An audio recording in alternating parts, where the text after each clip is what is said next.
In the winter of 1892, a prestigious mansion on Beacon Hill in Boston harbored a secret so dark that it would make the city's elite question everything they believed about wealth, family, and trust. At exactly midnight on June 15th of that year, an ornate German grandfather clock stopped ticking in the Ashbridge family home, and despite the efforts of Boston's finest clockmakers, it has refused to work ever since. What they discovered hidden within its intricate mechanism would reveal a conspiracy that shook the foundations of one of New England's most respected families. But before we delve into this chilling tale from the Ashbridge mansion, I want you to be part of our community of mystery lovers. Subscribe to the channel, hit that like button if you enjoy stories that make your skin crawl, and tell us in the comments which city and country you're listening from. We love knowing where our audience of brave souls is located around the world. Your support helps us bring you more of these dark heritage files that uncover the secrets history tried to bury. Now, let's step back into the gaslit streets of 1890s Boston, where the truth behind that silent timepiece would prove more horrifying than any ghost story ever whispered in the shadows. According to the fragmented records that survived in the Ashbridge family archives and the testimonies passed down through servants who worked in that grand house, the mystery began with the most ordinary of problems: a clock that simply stopped working. The year 1892 found Boston at the height of its golden age, a city where railroad fortunes built palatial homes along the cobblestone streets of Beacon Hill. Gas lamps flickered against the November fog as carriages clattered past federal-style mansions, each one a testament to New England prosperity. In this world of servants' bells and afternoon tea, the Ashbridge family occupied one of the most coveted addresses on Mount Vernon Street. Jonathan Ashbridge had built his fortune through shrewd investments in the expanding railroad networks that connected Boston to the industrial heartland of America. His mansion, purchased in 1868, stood as a monument to Victorian excess, 4 stories of red brick and limestone, with tall windows that caught the morning light filtering through the elm trees lining the street. The interior spoke of European refinement.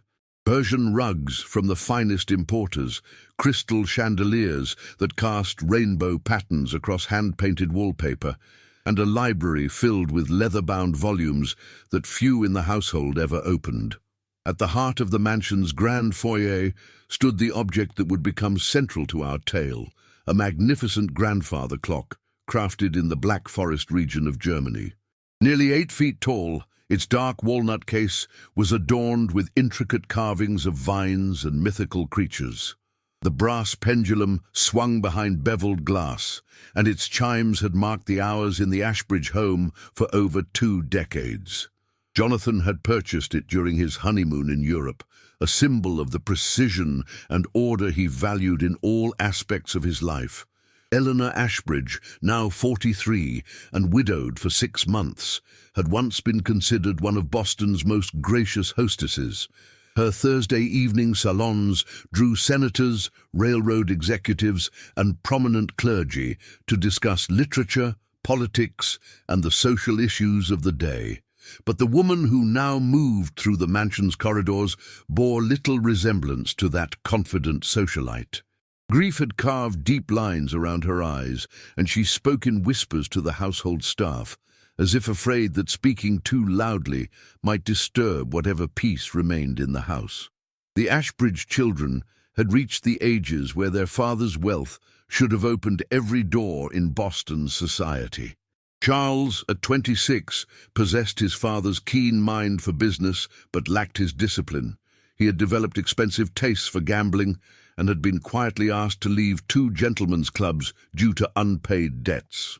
Margaret, 24, beautiful and educated at the finest finishing schools, carried herself with the poise expected of her station, yet whispers followed her through Boston's drawing rooms about her friendship with a married Italian musician. The youngest, Thomas, had just turned 21, and showed more interest in the bohemian artists of the North End than in the family railroad investments. The household staff, loyal despite the recent troubles, went about their duties with the efficiency that years of service had ingrained in them. Mrs.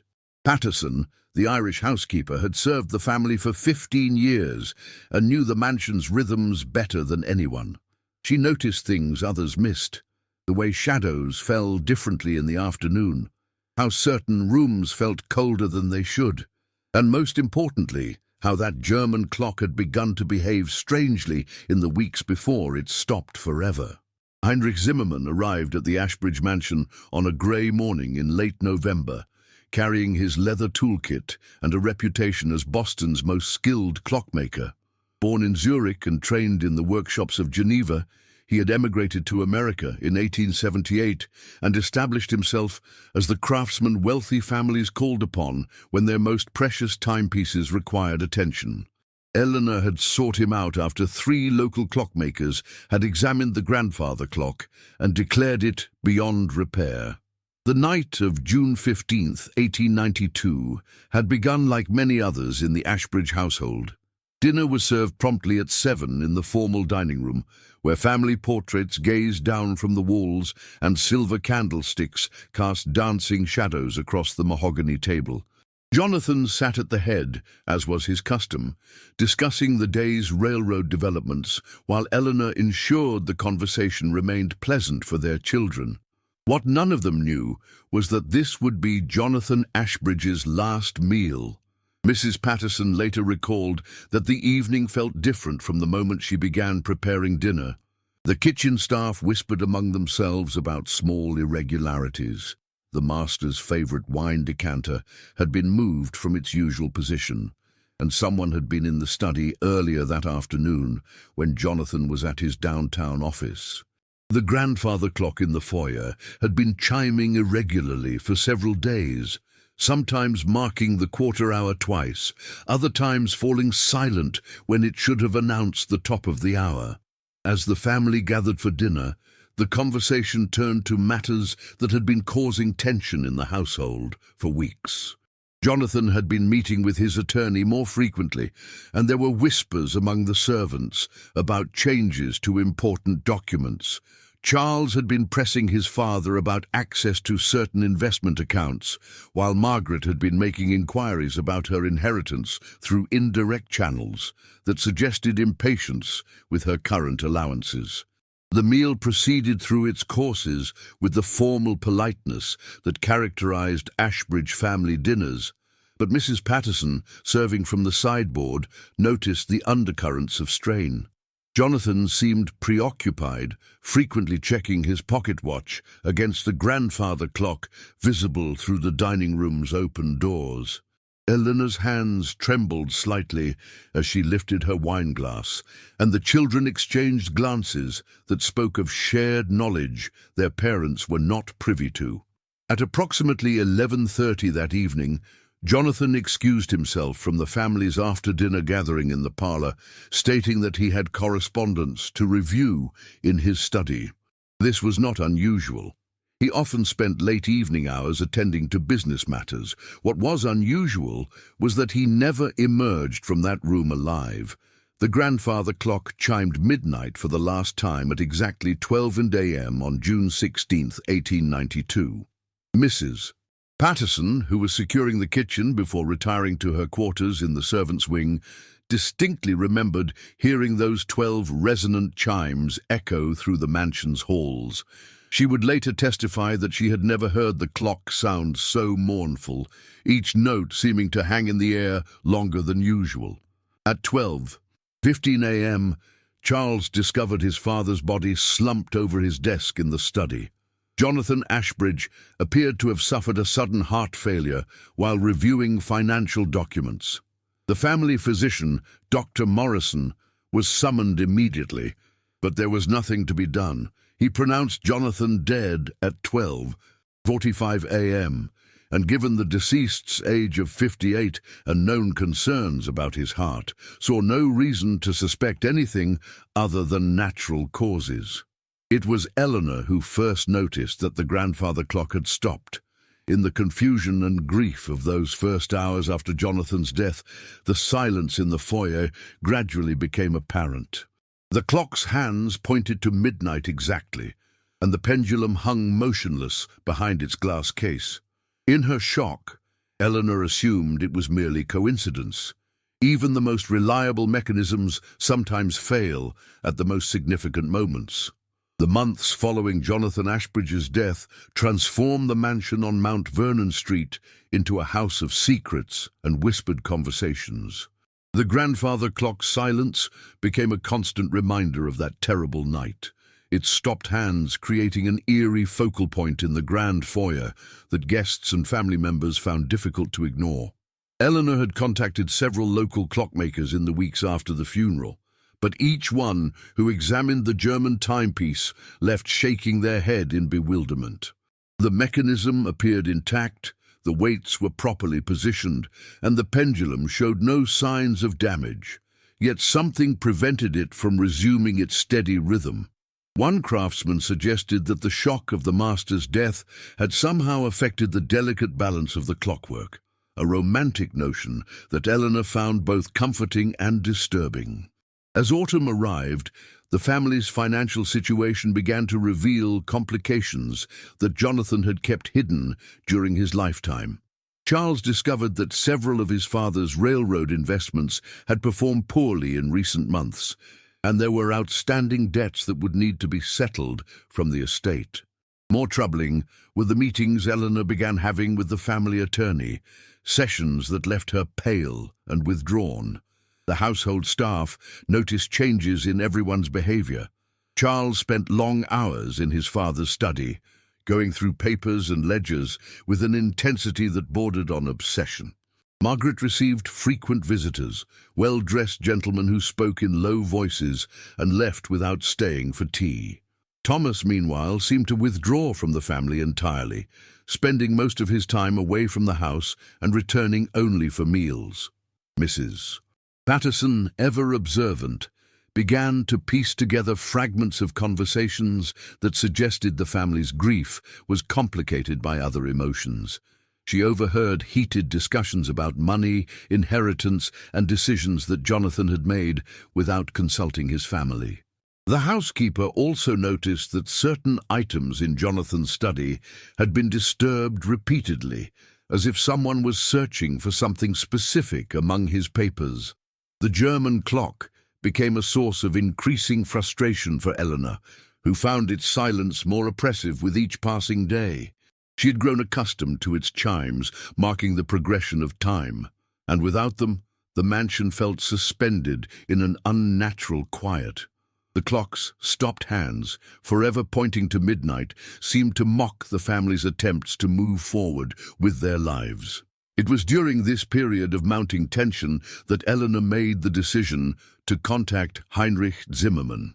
She had heard of his reputation through social connections, the German craftsman who had restored timepieces for several prominent Beacon Hill families. His work was said to be meticulous, and more importantly, he was known for his discretion when dealing with wealthy clients. When Zimmermann arrived for his initial consultation in late November, he found the Ashbridge household in a state of elegant decay. The mansion maintained its outward appearance of prosperity, but subtle signs suggested a family under strain. Servants moved with nervous efficiency, and the family members he encountered seemed eager to avoid prolonged conversation about the clock or their father's death. Eleanor led him to the grandfather clock with a mixture of hope and anxiety, explaining that it had stopped at the moment her husband died and refused to work despite multiple attempts at repair. Zimmermann listened politely, but his experienced eye immediately detected something the previous clockmakers had missed: the way the hands were positioned, the subtle signs around the mechanism's housing, and most tellingly, a faint discoloration on the brass components suggested that this clock's silence was not the result of natural mechanical failure. Heinrich Zimmermann had examined hundreds of timepieces during his career, but the Ashbridge grandfather clock presented puzzles that intrigued and disturbed him in equal measure. On his second visit to the mansion, He brought specialized tools and a magnifying glass that allowed him to inspect the mechanism more closely than the previous clockmakers had attempted. Working in the quiet foyer, while the family went about their daily routines, Zimmerman made several unsettling discoveries. The clock's movement showed signs of deliberate tampering, tiny scratches on components that should never have been disturbed, and residue of a substance that had clearly been introduced to interfere with the mechanism's operation. Most significantly, the timing of the clock's failure corresponded exactly with chemical damage that would have taken approximately 6 hours to fully take effect. This meant that if the clock had stopped at midnight, the sabotage had occurred around 6 in the evening, precisely when the family had been gathering for dinner on June 15th. Zimmerman's investigation was interrupted by Charles Ashbridge, who had been observing the clockmaker's work with obvious anxiety. The young man's questions seemed designed to determine how much Zimmerman might be able to discern about the clock's condition, and his nervousness increased when the craftsman mentioned finding evidence of tampering. "Are you suggesting someone deliberately damaged our clock?" Charles asked, his voice carefully controlled but betraying underlying tension.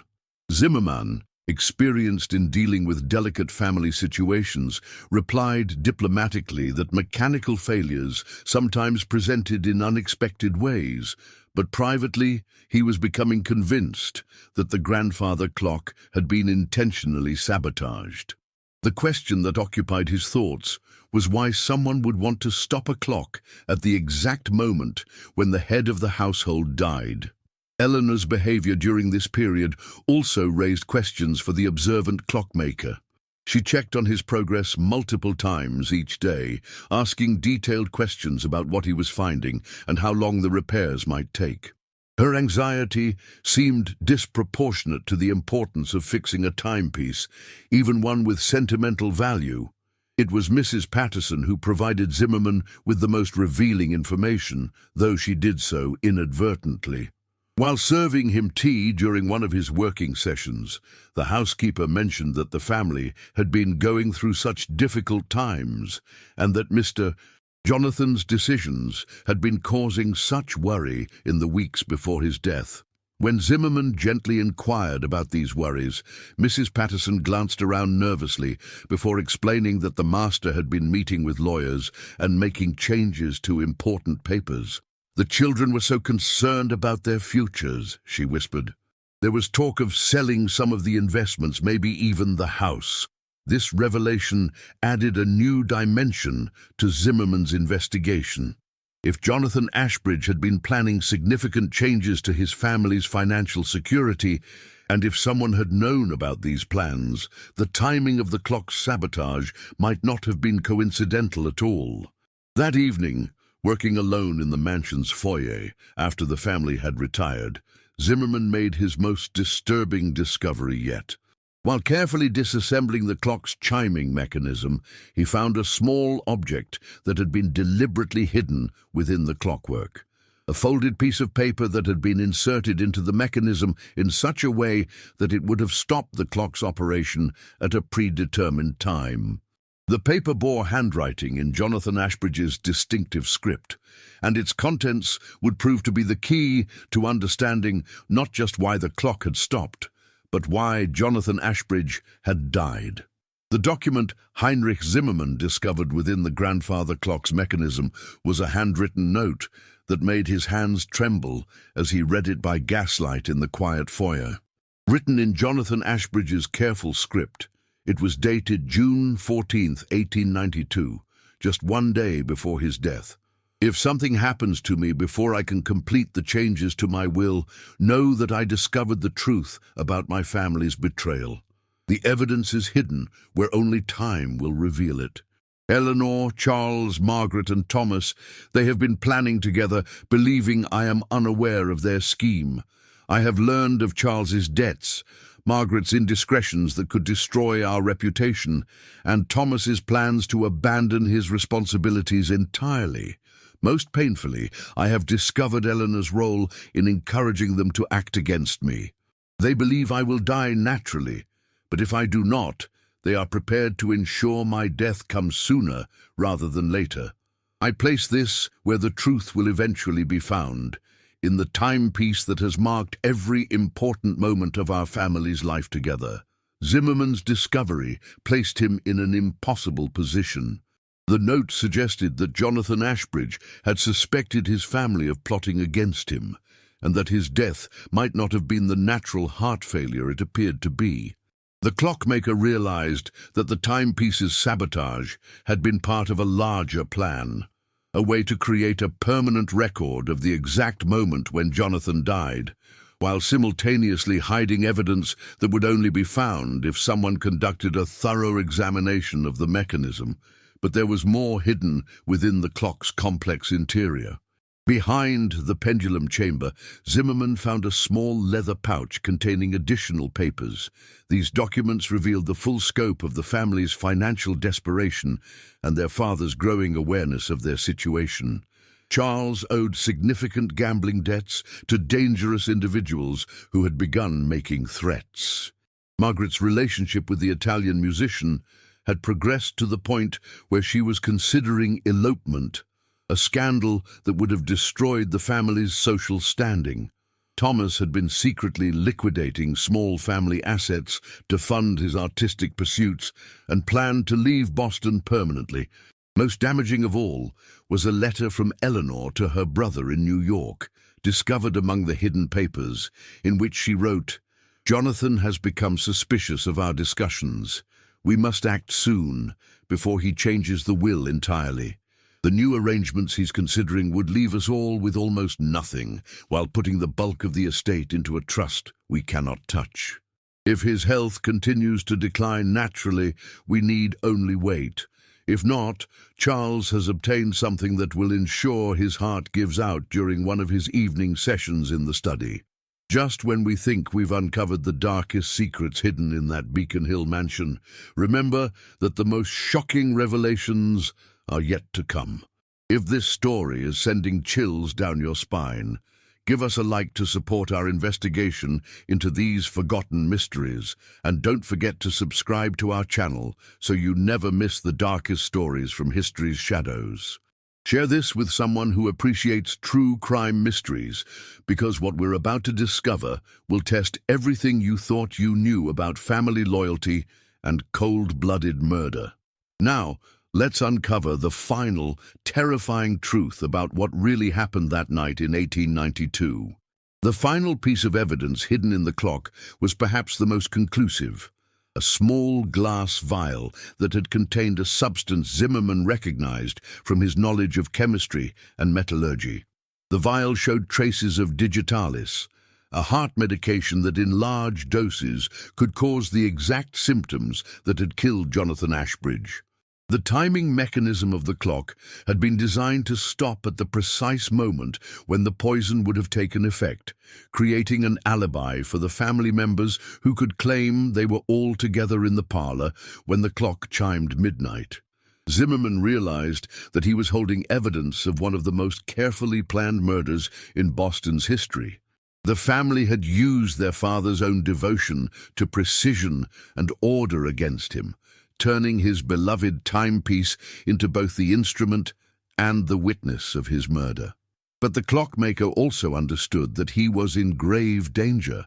If the Ashbridge family had been willing to kill their patriarch for his fortune, they would not hesitate to eliminate anyone who threatened to expose their crime. On the evening of December 3rd, 1892, Heinrich Zimmerman made a decision that would either bring justice for Jonathan Ashbridge or cost him his own life. He had spent days considering his options, knowing that going to the police with his evidence would be extremely dangerous. The Ashbridge family's wealth and influence in Boston society meant that accusations would need to be absolutely ironclad to be believed. Zimmerman arranged to meet Eleanor at the mansion, under the pretense of providing a final report on the clock's condition. He arrived at 8 in the evening, carrying his toolkit and the evidence he had discovered, knowing that the family would likely be desperate enough to attempt another murder if they realized their secret had been uncovered. Eleanor received him in the parlour, where Charles, Margaret and Thomas had also gathered, an arrangement that Zimmerman had both expected and dreaded. The family's nervousness was immediately apparent. Their questions about his findings came too quickly, and their attempts at casual conversation felt forced and unnatural. "Mr. Zimmerman," Eleanor began, her voice steady but with an undertone of anxiety, "we're so grateful for your efforts with Father's clock. I hope you've been able to determine what caused its failure." Zimmerman set his toolkit on the mahogany side table and looked directly at each family member before responding. "I have indeed discovered what stopped your clock, Mrs. Ashbridge. In fact, I've learned far more than I initially expected about the events of June 15th. The temperature in the room seemed to drop as the family members exchanged glances. Charles stepped forward slightly, positioning himself between Zimmerman and the parlour door in what appeared to be a casual movement, but effectively blocked the clockmaker's easiest exit. "You see," Zimmerman continued, reaching into his toolkit, "your father's timepiece was sabotaged with a corrosive substance that was timed to disable the mechanism at exactly midnight. But more importantly, your father anticipated what you were planning to do to him." Zimmerman withdrew Jonathan's hidden note and read portions of it aloud, watching as the colour drained from Eleanor's face, and Thomas began to back toward the window. Margaret maintained her composure better than her brothers, but her hands clenched into fists at her sides. "These are serious accusations, Mr.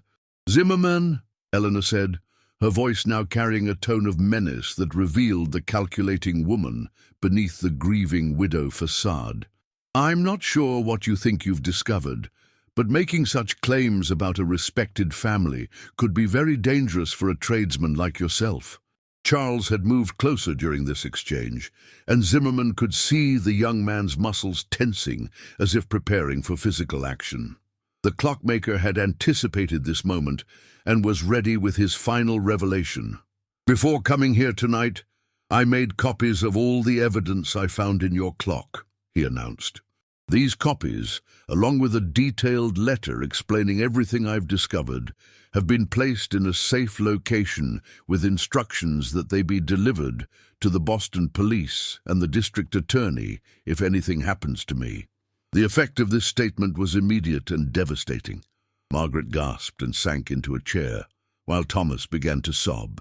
Charles's face contorted with rage, but Eleanor remained standing, her mind clearly racing through options and consequences. "What do you want from us?" Eleanor asked, her voice now stripped of all pretense. Zimmerman's response would determine whether justice could be achieved without further bloodshed.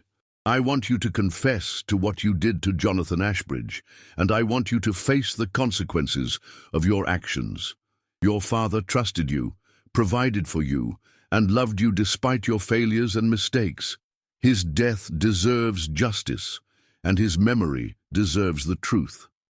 The confession that followed Heinrich Zimmerman's confrontation with the Ashbridge family revealed the full scope of their conspiracy and the cold calculation that had led to Jonathan's murder.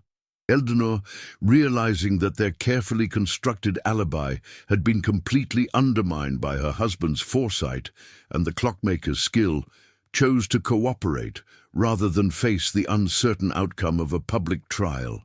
The plan had been Margaret's idea, born from her desperation to escape Boston society's expectations and marry her Italian musician. She had convinced her brothers that their father's increasing suspicions and his meetings with attorneys meant they would all be disinherited.